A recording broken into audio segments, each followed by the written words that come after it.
ప్రభువైనటువంటి యేసుక్రీస్తు దివ్య నామములో బైబిల్ ప్రేమికులకు మరియు బైబిల్ పాఠకులకు శుభవార్త.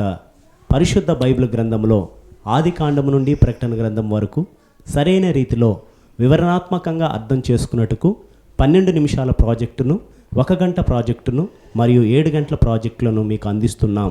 పరిశుద్ధ గ్రంథాన్ని మీ అంతటి మీరే చదివితే 20% వరకు అర్థం చేసుకోగలరనుకుంటే, మా ఈ బైబిల్ ప్రాజెక్టును అనుసరించి చదవగలిగితే 90% వరకు అర్థం చేసుకోగలరని గ్యారంటీగా చెప్పగలం. ఇట్లు ప్రభు సేవలో మీ pastor P Chittibabu, Christ church, Puttur. Phone number 9490037352. దేవునామమునకు మహిమ కలుగును గాక. ఈ ప్రవచన వాక్యములు చదువువాడును వాటిని విని ఇందులో రాయబడిన సంగతులను గైకొని వారును ధన్యులు. ప్రకటన 1:3. ఈ నిబంధన వాక్యములను విననొల్లని వాడు శాపగ్రస్తుడగును. ఇర్మియా 11:3. మనం దేవుని వాక్యాన్ని వినడం, చదవడం సాతానికి ఇష్టం ఉండదండి. అయితే మనము దేవుని వాక్యాన్ని వినడం, చదవడం దేవునికి ఇష్టం. కాబట్టి మనం దేవుని యొక్క వాక్యాన్ని వింటాం, చదువుతాం, వాక్యానుసారంగా జీవిస్తాం. దేవుడు మిమ్మల్ని దీవించునుగాక. సో ఈ ప్రాజెక్టులో చర్చించే ప్రాముఖ్యమైన అంశాలు ఏంటంటే, బైబిల్ పుస్తకాలు, మానవుని పాపమునకు అంతం, ప్రాముఖ్యమైన వ్యక్తులు, ప్రాముఖ్యమైన సంఘటనలు, ప్రాముఖ్యమైన స్థలాలు, బైబిల్ కాలాలు, దేవుని యొక్క ఆలయం. సో బైబిల్ కాలాలు మనం చూస్తే అబ్రాహం నుండి దావీదు వరకు సుమారు 1000 సంవత్సరాలు, దావీదు నుండి యేసు ప్రభు వరకు సుమారు 1000 సంవత్సరాలు, అబ్రాహం నుండి యేసు ప్రభు వరకు సుమారు 2000 సంవత్సరాలు. సో అబ్రాహం నుండి మలాకి వరకు సుమారు 1600 సంవత్సరాలు. అయితే మనం చదవబోయేది 1600 సంవత్సరాలు మాత్రమే, పాత నిబంధన. సో తర్వాత నిశ్శబ్ద కాలం సుమారు 400 సంవత్సరాలు, ఆదం నుండి నోవాహు కాలం వరకు తెలియదు, అబ్రాహం నుండి యెహోషువ వరకు సుమారు 600 సంవత్సరాలు, న్యాయాధిపతుల కాలం సుమారు 350 సంవత్సరాలు, ఇశ్రాయేల్ రాజుల కాలం సుమారు 464 సంవత్సరాలు, ఇశ్రాయేల్ చేర 70 సంవత్సరాలు, నిశ్శబ్ద కాలం సుమారు 400 సంవత్సరాలు, కొత్త నిబంధన కాలం 100 సంవత్సరాలండి. సో ఇప్పుడు మనం కొంచెం మీరు గమనించి ఇక్కడ వినాలండి. సో బహు జాగ్రత్తగా మనం అర్థం చేసుకోవాలి. గమనిక, పాత నిబంధన ఆది కాండముతో ప్రారంభమై ఆల్మోస్ట్ ఎస్తేరుతో ముగిస్తుందండి. ఎందుకు ఆల్మోస్ట్ ఎస్తేరు అన్నానంటే, ఎస్తేరు తర్వాత రాయబడిన పుస్తకాలు హగ్గయి, జకర్యా, మలాకీలు.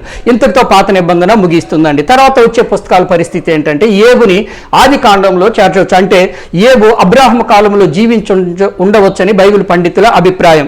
తర్వాత వచ్చే యేస్కేల్, దానియేలు మినహా కీర్తనల నుండి జఫన్యా వరకు రాజుల కాలంలో, ఇశ్రాయేల్ రాజుల కాలంలో రాయబడింది. అంటే 1 సమూయేలు, 2 సమూయేలు, 1-2 రాజులు, ఈ కాలంలో రాయబడిన పుస్తకాలు. ఇది మీరు మనం గమనించాలి. యేస్కేల్, దానియేలు యూదులు బబులోను చెరకు వెళ్ళినప్పుడు ప్రవచించిన ప్రవక్తులు. వారు తిరిగి వచ్చిన తర్వాత ప్రవచించిన ప్రవక్తులు ఎవరంటే హగ్గయి, జకర్యా, మలాకీలు. తర్వాత కొత్త నిబంధన 4 సువార్తలు, యేసు ప్రభు జననం, మరణం, ఆయన పునరుద్ధానాన్ని గురించి రాసినారు. అపోస్తుల కార్యం, యేసు ప్రభు పరమునకు చేర్చబడడం, పరిశుద్ధాత్మ రాక, సంఘ స్థాపన, సంఘ విస్తరణ గురించి రాసినారండి. తర్వాత రోమా నుండి యూదా పత్రికల వరకు సంఘము యేసు ప్రభు 2వ రాకడకి సిద్ధపడాలండి.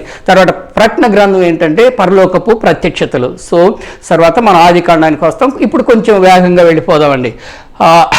ఆది కాండం సమస్త సృష్టి, తర్వాత మానవుని పాపం, శాపం, మరణం, పాపం విస్తరించడం, తర్వాత మానవుని పాపమునకు ముగింపు ఎప్పుడనేది ఇక్కడ చూస్తామండి. మొదటి నాశనం ఎప్పుడంటే నోవాహు కాలంలో. దేని చేత అంటే నీటి చేత. రక్షింపబడిన వారు ఎవరంటే నోవాహు కుటుంబం. సో ఇది ఆల్రెడీగా జరిగిపోయింది. ఇంకా 2వ నాశనం ఇంకా జరగలేదు. ఎప్పుడంటే యేసు ప్రభు 2వ రాకడలో. దేని చేత అంటే అగ్ని చేత. రక్షింపబడు వారు ఎవరంటే దేవుని సంఘంలో ప్రవేశించేవారు. తర్వాత నోవాహు కుటుంబం భూమి మీద విస్తరించడం. తర్వాత ఆది కాండం 11వ అధ్యాయం చివరి వచనాల నుండి 50 అధ్యాయాల వరకు అబ్రాహాము, ఈసాకు, యాకోబు, యేసేపు జీవిత చరిత్రలను మనం చూడవచ్చండి. తర్వాత ఇక్కడ మీరు బహుజాగ్రత్తగా గమనించాల్సింది ఏంటంటే, ప్రాముఖ్యమైన దేశాల్ని, ప్రాముఖ్యమైన పట్టణాలని, ప్రాముఖ్యమైన స్థలాల్ని మనం గుర్తుపెట్టుకోవాలి. దేవుడు అబ్రహాముని బబులోని దేశమైన ఊరు నుంచి పిలిచినాడు. అబ్రహాం ఇక్కడ బయలుదేరి హారానికి వచ్చినాడు. హారాన్ నుండి కానాను దేశానికి వచ్చాడండి. తర్వాత అబ్రహాము, ఈసాకు, యాకోబులు ఈ కానాను దేశంలో పరదేశీయులుగా వారు జీవించారండి. తర్వాత యేసేపుని ఐగుప్తుకి అమ్మడం ద్వారా ఇశ్రాయేలీయులందరూ ఐగుప్తులో సెటిల్ అయినారండి. అక్కడ 430 సంవత్సరాలు గడిచిన తర్వాత నిర్గమకాండం ప్రారంభమవుతుంది. నిర్గమకాండం ఏందో ఒకసారి చూస్తాం. మోషే జననం, మోషేని దేవుడు పిలవడం, 10 తెగుల ద్వారా ఐగుప్తీయులకు, వారి దేవతలకు దేవుని తీర్పు, మోషే నాయకత్వంలో ఇశ్రాయేలీయులు ఐగుప్తు బానిసత్వం నుండి విడుదల పొంది కానానుకు ప్రయాణమై సేనాయి పర్వతం దగ్గరికి చేరుకున్నారండి. తర్వాత ఈ మార్గ మధ్యంలో జరిగింది ఏంటంటే, ఇశ్రాయేలీయుల సణుగులు, దేవుడు చేసిన అద్భుతాలు, 10 ఆజ్ఞలు, కొన్ని ధర్మశాస్త్ర చట్టాలు. తర్వాత సేనాయి పర్వతం దగ్గర ప్రత్యక్ష గుడారాన్ని నిర్మించినారండి. ఇంతటితో నిర్గమకాండం ముగిస్తుందండి. లేవీకాండం ఏంటంటే, ప్రత్యక్ష గుడారంలో జరిగినటువంటి సంఘటనలు ఏంటంటే బలులు, పండుగలు, మరికొన్ని ధర్మశాస్త్ర చట్టాలు, ప్రత్యక్ష గూడారంలో లేవీయుల యొక్క సేవ గురించి మనం చూడొచ్చండి. తర్వాత సంఖ్యాకాండం ఏంటంటే సీనాయి పర్వతం దగ్గర మొదటి జనాభా లెక్కలు ఇక్కడ జరిగినాయండి. తర్వాత సీనాయి పర్వతం దగ్గర నుండి ప్రయాణం కొనసాగింపు, ఇశ్రాయేలు 10 పాపాలను బట్టి వారి పాపం బట్టి దేవుడు వారిని 40 సంవత్సరాలు అరణ్యంలో తిరుగులాడ చేసినాడండి. తర్వాత ఇశ్రాయేలు మోయాబ్ మైదానానికి చేరుకున్నారు. ఇక్కడికి సంఖ్యాకాండం ముగిస్తుందండి. తర్వాత ద్వితీయోపదేశ కాండం ఏంటంటే ఇక్కడే ద్వితీయోపదేశ కాండం అంతా జరుగుతుంది. ఏంటి అంటే మోయాబ్ మైదానంలో మోషే యొక్క చివరి వీడ్కోలు ఏంటి అంటే నిర్గమ, లేవి, సంఖ్యాకాండంలో జరిగిన ఈ సంఘటనలని మోషే ఇశ్రాయేలుకు బోధించడం, తర్వాత మరణించడం. ఇంతటితో మనం ద్వితీయోపదేశ కాండాన్ని ముగిస్తాం. తర్వాత యెహోషువ మరి ఇశ్రాయేలు సైన్యము బయలుదేరి యొర్దాను దాటి శత్రు దేశాలైన ఫిలిస్తీయులు, యెబూసీయులు, అమోరీయులు మొదలగు దేశస్థులతో యెహోషువ నాయకత్వంలో ఇశ్రాయేలు శత్రు దేశాలైన కనానీయుల మీద విజయం సాధించడం, తర్వాత శత్రు దేశాలను స్వతంత్రించుకుని 12 గోత్రాల వారికి పంచిపెట్టడం. ఇంతటితో యెహోషువ పుస్తకం ముగిస్తుంది. అంటే 600 సంవత్సరాలు మనం చదివేస్తున్నాం. నెక్స్ట్ ఏంటంటే న్యాయాధిపతుల కాలం, సుమారు 350 సంవత్సరాల చరిత్రను చదువుదాం. ఏంటి న్యాయాధిపతులు అంటే సైక్లింగ్ ఆఫ్ సిన్. ఇశ్రాయేలు పాపం చేసినప్పుడు దేవుడు వారిని శత్రువులకు అప్పగించడం, వారు మొరపెట్టినప్పుడు దేవుడు న్యాయాధిపతులను ఏర్పరిచి వారిని రక్షించడం, మరలా పాపం చేసినప్పుడు శత్రువులకు అప్పగించడం, మరలా మొరపెట్టినప్పుడు న్యాయాధిపతులు ఏర్పరిచి వారిని రక్షించడం. న్యాయాధిపతుల కాలంలో తరచూ ఇదే జరుగుతూ వచ్చిందండి. న్యాయాధిపతులు ఎవరంటే ఒత్తినేల నుండి సంసోను వరకు 13 మంది న్యాయాధిపతులు. మరి రూత్ ఏంటంటే న్యాయాధిపతుల కాలంలో జరిగినటువంటి ఒక సంఘటన. సో ఇశ్రాయేల్ రాజుల చరిత్ర సుమారు 464 సంవత్సరాల చరిత్రను మనం చదువుతామండి. 1-2 సమూయేలు, 1-2 రాజులు, 1-2 దినవృత్తాలు, 6 పుస్తకాలను కలిపి చదువుతాం. అంటే ఇశ్రాయేల్ రాజుల చరిత్రను రాయబడిందండి ఈ పుస్తకాల్లో. తర్వాత 1-2 సమూయేలు, 1-2 రాజుల్లో ఇశ్రాయేల్ రాజుల చరిత్ర రాశారు.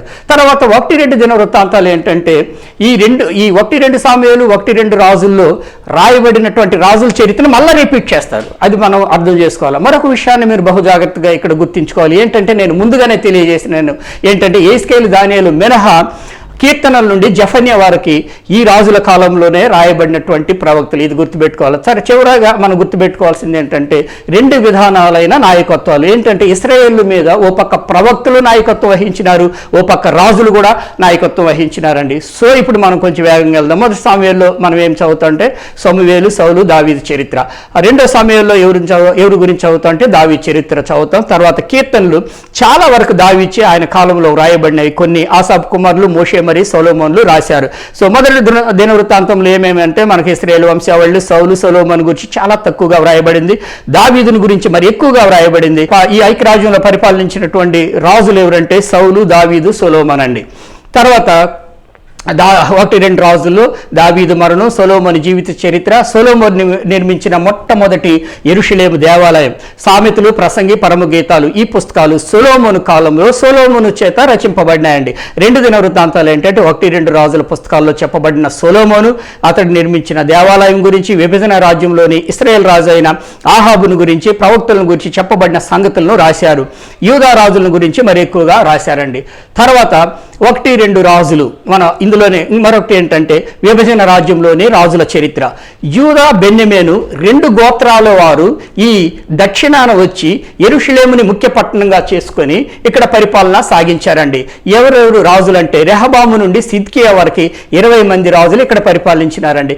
ఇక్కడ ఉత్తర రాజ్యం, విభజన రాజ్యం కదండి, ఉత్తర రాజ్యంలో ఏంటంటే షమ్రోన్ని ముఖ్య పట్టణంగా చేసుకొని ఇశ్రాయేల్ 10 గోత్రాల వారు ఇక్కడ పరిపాలన కొనసాగించారండి.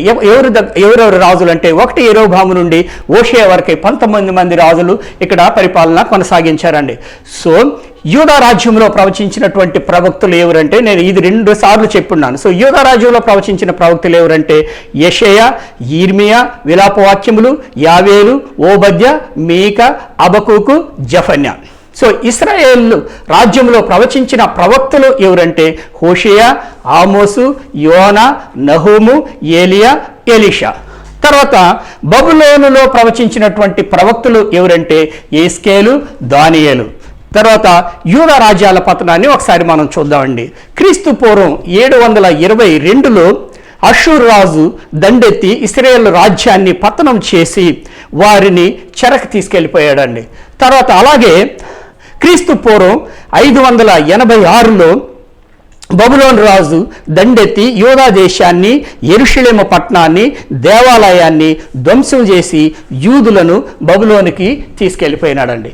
ఓకే, తర్వాత యెజ్రా, నెహెమ్యా పుస్తకాలను మనం చదువుదాం. ఏంటంటే యెజ్రా, నెహెమ్యాలో యూదా రాజ్యం చెర ముగించిన 70 సంవత్సరాల తర్వాత జెరుబాబేలు, యెజ్రా, నెహెమ్యా నాయకత్వంలో 3 దశల్లో ఇశ్రాయేలు బబులోను చెర నుండి తిరిగి వచ్చి యెరూషలేము నగరాన్ని, ప్రాకారాల్ని, ధర్మశాస్త్రాన్ని, మందిరాన్ని పునర్నిర్మిస్తారండి. సో ఎస్తేరు ఏంటంటే షూషాను కోటలో జరిగిన ఒక సంఘటన. ఏంటంటే దేవుడు ఎస్తేరు ద్వారా 127 సంస్థానాల్లో చెదిరిన యూదులకు ప్రాణరక్షణ కలిగించడం. యూదులకు కలిగిన ప్రాణరక్షణను బట్టి వారు పూరీం అనే కొత్త పండుగను కూడా ప్రారంభించారండి. తర్వాత హగ్గయి, జకరియా, మలాకి ఏంటంటే ఈ 3 ప్రవక్తులు వీరు చెర నుండి తిరిగి వచ్చిన తర్వాత ప్రవచించిన ప్రవక్తులే.